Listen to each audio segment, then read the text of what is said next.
To my channel. अगर आप मेरे चैनल पर न्यू हैं तो काइंडली मेरे चैनल को लाइक शेयर एंड सब्सक्राइब ज़रूर कीजिएगा। आज का जो हमारा टॉपिक है वो लिया गया है केमिस्ट्री चैप्टर नंबर 1 क्लास।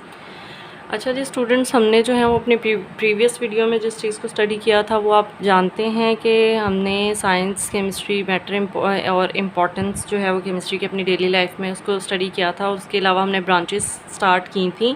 उन ब्रांचेस के नेम्स मैंने आपको बता दिए थे कि कौन कौन सी ब्रांचेस होती हैं। उसके अलावा जो है हम फिज़िकल केमिस्ट्री को डिस्कस करने जा रहे थे। फ़िज़िकल केमिस्ट्री को हम जो है वो स्टडी करने लगे थे और फिज़िकल केमिस्ट्री की जो डेफिनेशन है वो मैंने आपको बता दी थी। The branch of chemistry that deals with relationship between composition and physical properties of matter along with changes in them.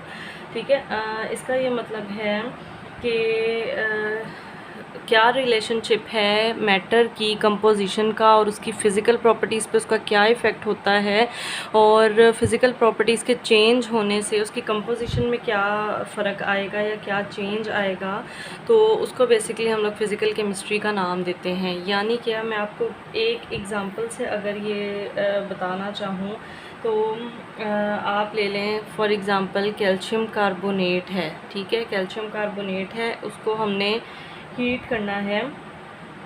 जब हम कैल्शियम कार्बोनेट को हीट करेंगे, ये हमारे पास आपको पता है सॉलिड फॉर्म में मौजूद होता है। ठीक है, जब हम इसको हीट करेंगे तो ये स्प्लिट होकर दो पार्ट्स में डिवाइड हो जाएगा। Calcium oxide plus carbon dioxide में चेंज हो जाएगा। कैल्शियम ऑक्साइड हमारे पास स्टिल जो है वो सॉलिड फॉर्म में होगा और कार्बन डाइऑक्साइड जो है वो गैस फॉर्म में होगी। इसका क्या मतलब है, फ़िज़िकल प्रॉपर्टीज़ में तो आपको अंदाज़ा है कि फ़िज़िकल प्रॉपर्टीज़ क्या होती हैं और उस मैटर की जो कंपोजिशन है। अब मैटर हमारे पास कैल्शियम कार्बोनेट हमारे पास क्या चीज़ है, वो एक मैटर है। ठीक है, कैल्शियम कार्बोनेट हमारे पास एक मैटर था, उसको हमने जो है वो उस हीट प्रोवाइड की। हीट प्रोवाइड करने से क्या होगा, उसके मॉलिक्यूल्स में जो काइनेटिक एनर्जी है वो ज़्यादा होगी और मॉलिक्यूल्स जो हैं वो एक दूसरे से मॉलिक्यूल्स के अंदर जो हीट अप होने की वजह से उनकी एक्साइटेशन बहुत ज़्यादा हो जाएगी।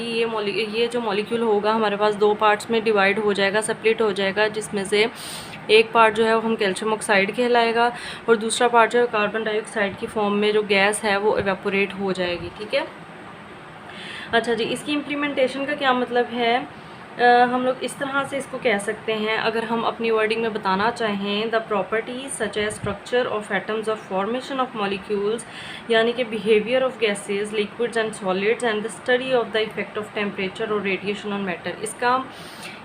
इसको अगर मैं आसान अल्फाज में बताऊं कि मैटर के ऊपर अगर हम देखें कि टेम्परेचर का या रेडिएशन का क्या इफ़ेक्ट होता है उनकी सॉलिडिटी पे या लिक्विड या गैशियस बिहेवियर्स में से, अगर हम मतलब कोई भी मैटर है अगर वो सॉलिड फॉर्म में है और हम उसका टेम्परेचर प्रोवाइड करते हैं या उसको रेडिएशंस प्रोवाइड करेंगे तो उस पर क्या इफ़ेक्ट होगा, बेसिकली ये हम फिज़िकल केमिस्ट्री में स्टडी करते हैं।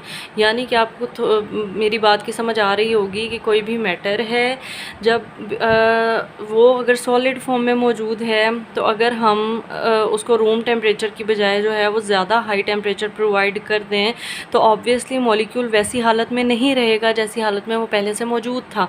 ऑब्वियसली उसके अंदर कोई ना कोई तोड़ फोड़ होगी, उसके मॉलिक्यूल्स की एक्साइटेशन बढ़ जाएगी।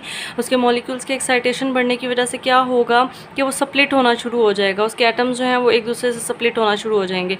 ये तो हम लोगों ने इम्पैक्ट की बात की कि ये टेम्परेचर का जो इम्पैक्ट होता है। इसके अलावा अगर हम लोग किसी दूसरी सेंस में देखना चाहें तो आप बात कर सकते हैं कि एक्सपोजर ऑफ रेडिएशंस, यानी कि अगर कोई भी मैटर है उसको हम रेडिएशंस के साथ एक्सपोज करवाते हैं, यानी कि उसको रेडिएशंस प्रोवाइड करवाएंगे।